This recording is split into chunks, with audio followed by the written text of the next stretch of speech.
11 अप्रैल 2011 को अनुरिमा लखनऊ से दिल्ली आ रही थी और ट्रेन में कुछ बदमाशों ने उनसे उनकी सोने की चेन छीनने की कोशिश की। अनुरिमा वॉलीबॉल चैंपियन थी।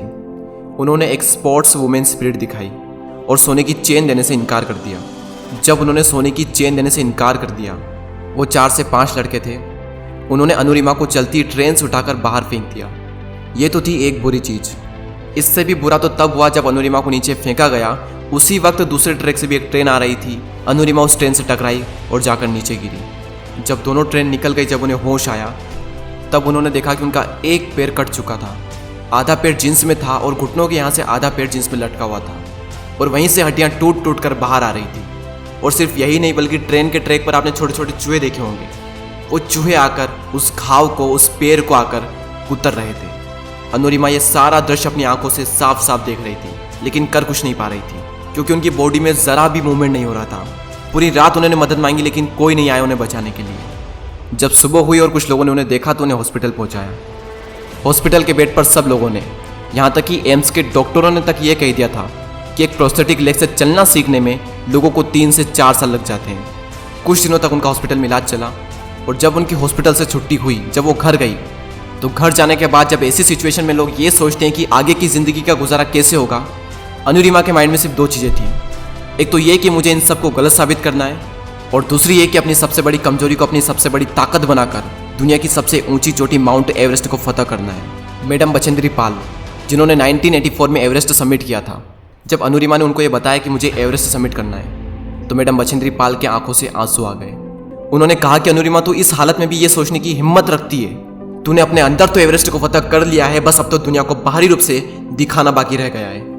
और जब शुरुआत हुई तो आप मानेंगे नहीं, जहां लोगों को 2 मिनट लगते थे रोड हेड से बेस कैंप जाने के लिए, वहीं अनुरिमा को 3 घंटे लगते थे। और आपको यकीन नहीं होगा ये जानकर कि ठीक 8 महीने बाद बेस कैंप से सभी साथ में निकलते और टॉप पर अनुरिमा सबसे पहले पहुंचती। बाकी सबके पेट सही सलामत थे, लेकिन अनुरिमा के नहीं थे। फिर भी अनुरिमा सबसे पहले पहुंचती थी। 11 अप्रैल 2011 को उन्हें चलती ट्रेन से बाहर फेंका गया था। एम्स के डॉक्टरों का कहना था कि एक प्रोस्थेटिक लेग से चलना सीखने में लोगों को 3 से 4 साल लग जाते हैं। 21 मई 2013 को वो दुनिया की सबसे ऊंची चोटी पर थी। कैसे? लोगों को लगता था कि अनुरिमा ने अपने इस गोल को अपने पैरों से क्लाइंब किया, लेकिन अनुरिमा का यह कहना है कि उन्होंने अपने इस गोल को अपने पैरों से क्लाइंब किया ही नहीं। उन्होंने अपने इस गोल को, अपने इस मिशन को अपने पूरे दिल और दिमाग से क्लाइंब किया। और जब अनुरिमा रात को क्लाइंब कर रही थी, क्योंकि रात को वेदर बहुत ही नॉर्मल होता है, इसलिए रात को क्लाइंबिंग करना थोड़ा आसान होता है, तो जब वो रात को क्लाइंब कर रही थी तब उनकी आंखें फटी की फटी रह गई। अंधेरे में जहां पर भी उनकी हेडलाइट पड़ रही थी, वहां पर सिर्फ लाशें ही लाशें बिछी थी। उनके अंदर से एक डर निकल रहा था कि जिस काम को करने के लिए वो निकली है, उसी काम को करने के लिए ये लोग निकले थे और ये लोग यहाँ पर मरे हुए हैं। और इन लोगों का तो शरीर भी सही सलामत था, उसके बावजूद भी ये यहाँ पर आकर मर गए। उनके अंदर से डर निकल रहा था और इस डर का सामना कर, थोड़ी हिम्मत दिखाकर उन्होंने अपना एक कदम आगे बढ़ाया और उसी कदम के आगे अपना एक कदम और रख दिया और धीरे धीरे ही सही, लेकिन वो आगे बढ़ी। हिलेरी स्टेशन, एवरेस्ट से थोड़ा नीचे। जब अनुरिमा वहाँ पहुँची तो उनका ऑक्सीजन का लेवल कम होने लगा।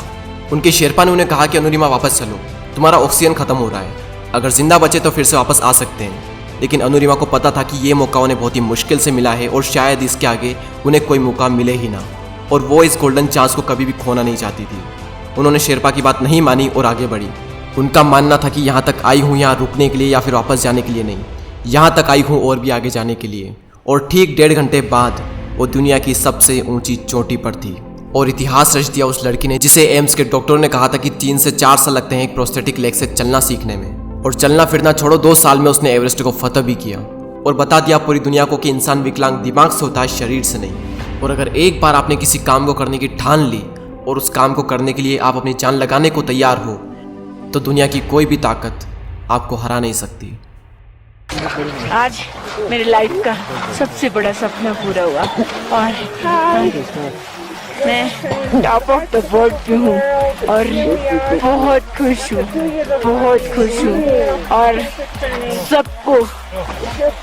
सबको ये मोटिवेशन देना चाहती हूँ कि हर आदमी अगर अपने लक्ष्य को बनाए तो वो कभी नहीं हार माने और वो अपने टॉप को, अपने लक्ष्य को जरूर पाएगा। पिंजरे को तोड़कर पंख खोलकर भर ले एक उड़ान, जिंदा उम्मीदों का लेकर जैसे रात बढ़ता